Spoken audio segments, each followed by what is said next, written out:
What's going on? In today's video, I'm going to give you 8 tips, tricks, and settings to help improve your photos and videos with your Canon R8.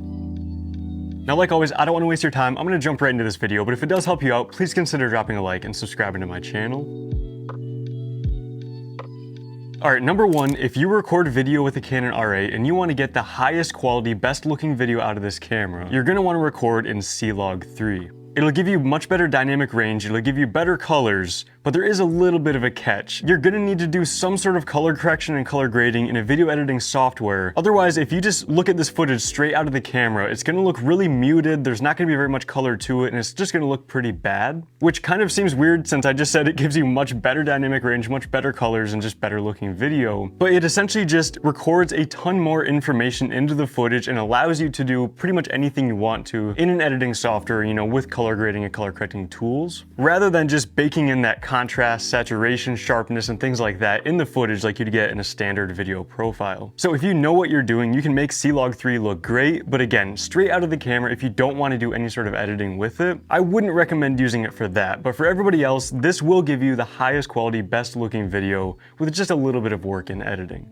Alright, next up, if you're doing photos with this camera and you just want to get a little bit of extra reach out of whichever lens you have, whether your telephoto lens just doesn't quite zoom in enough, or if you don't even have a telephoto lens with you and you just want to crop in some more, the R8 actually has a built-in digital teleconverter that can zoom in 2x or 4x on your images. It'll essentially do all that automatically in the camera for you, so you don't have to crop in a photo editing software. However, there are a few things to keep in mind. So first of all, this only works in JPEG mode. So again, this is probably best used if you don't want to edit your photos, you just want to take a photo, put it on your phone and upload it to social media, or just look at it, you know, things like that. That's where this is going to come in handy. But if you do shoot raw photos, it's just not going to work for you because of course raw photos are just all of the raw data from the sensor. And the second thing to keep in mind, this is a digital teleconverter, so it's essentially the same as digitally zooming in or cropping on your images, which of course means it's going to lower the resolution and lower the quality of your photos. This isn't a magic trick to get, you know, the exact same quality photos, just a lot more zoomed in with, you know, without the right lens for it. So you will be degrading the quality. They still do look good, and again, if you just want to use these photos straight out of the camera, both the 2 and the 4x zooms look pretty decent. I just wouldn't expect to have them be as detailed as just standard photos out of this camera. Alright, next up, number 3, you can use light video modes on this camera to save video recording space and get pretty much double the amount of video on the same size SD card. So if you go into the menu of this camera and look at the different video recording modes, you can see that for every resolution and frame rate, there's 2 different modes, a standard and then a light mode. And that light mode is going to record in a slightly lower bitrate video file, still with the exact same resolution and frame rate, but it's going to save you a ton of space on your SD card, and you can essentially get double the runtime from the same size SD card as you would in a standard video mode. And now, kind of similar to that digital teleconverter, it's going to degrade the quality a little bit. Like you're recording pretty much half the amount of data in the same resolution video file, so you won't have quite as much flexibility for editing your videos and pushing the color grade and things like that. Now, I don't really push my colors super far most of the time, and if I do, I won't record in the light video mode. But for a lot of just standard video recording, I don't even notice a difference, and like I said, you get double the runtime out of the same size SD card. So for a lot of people, I think this is definitely worth checking out and using. Alright, next up, going off video again, the Canon R8 actually has a pre-shooting mode where it'll allow you to record either 3 or 5 seconds of pre-recording before you actually start recording a video. So if you have a habit of missing the action and just not hitting record quite fast enough, or if you're in a recording environment where you just cannot miss a certain specific event or thing that happens, this mode can definitely save the day. Now, it's kind of hidden a little deeper into the menu, but there's, like I said, 2 different modes you can select, either 3 seconds or 5 seconds of pre-recording mode. This is actually something that I just recently figured out about this camera, and I seriously, like I said, I think this can be a huge game changer for a lot of people, depending on the type of videos you record. But besides that, it's pretty simple. Let's move on to the next one. Alright, number 5, this is actually something I just ran into recently. So the R8 has a absolutely tiny battery in it, especially for a full frame 4K 60 FPS camera that's, you know, as powerful as this camera is. Canon still gave us these tiny LPE17 batteries that are the same in the Canon R50, which is, a tiny little entry-level camera. So you are definitely gonna need a lot of extra batteries. Now, I did do some testing in video, and in 4K 24 FPS full frame video mode, I got an hour and 12 minutes of recording out of one battery. And then in 4K 60, I got 57 minutes of recording. But where I really noticed this is when I recently just shot a wedding and I was just doing photos, but I ate through like 4 of these batteries throughout the day.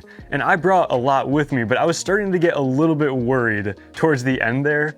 And especially in something like a wedding shoot, you do not want to be worried about your batteries. Just buy a bunch of extra batteries. You're definitely going to need them.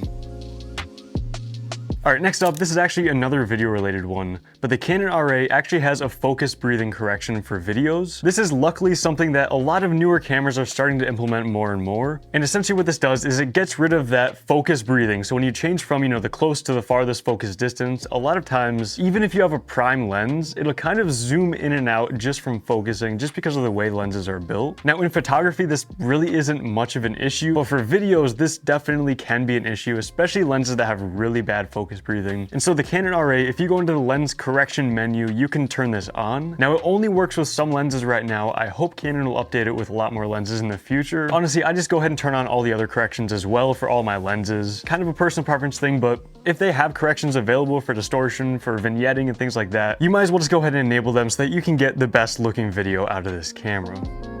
All right, next up, number 7, on the top of the camera on this dial here, the Canon R8 actually has 2 different custom modes. These might be something that you just never thought about or just forgot about, but custom modes are pretty useful for really dialing in things for exactly how you need them. Let's say you're a specific type of photographer or videographer, you specifically do weddings, let's say. You probably kind of have all these settings that you pretty much always use, or even in general, if you just have kind of specific types of settings, for different types of photo shoots. Custom modes are really good to be able to set those settings exactly how you need them. And if you ever need to get back to those exact settings, you can just flick it right into that custom mode. I'm sure you know what I'm talking about, but custom modes are really powerful and I would definitely utilize these in this camera.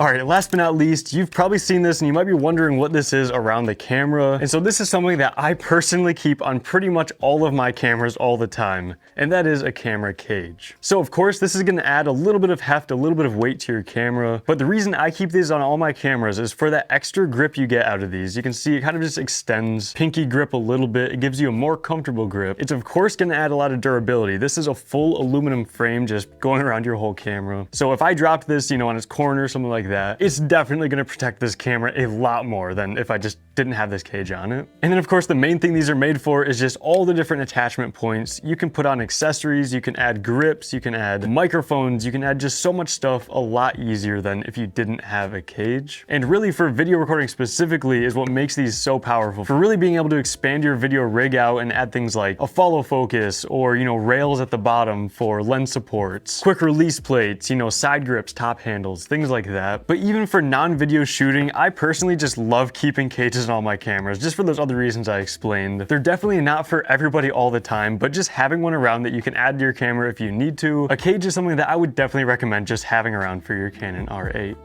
And so there we go, that wraps up 8 tips, tricks, and settings to help improve your photos and videos out of the Canon R8. Like I said, if this video helps you out, please consider dropping a like and subscribing, and I'll see you in the next video.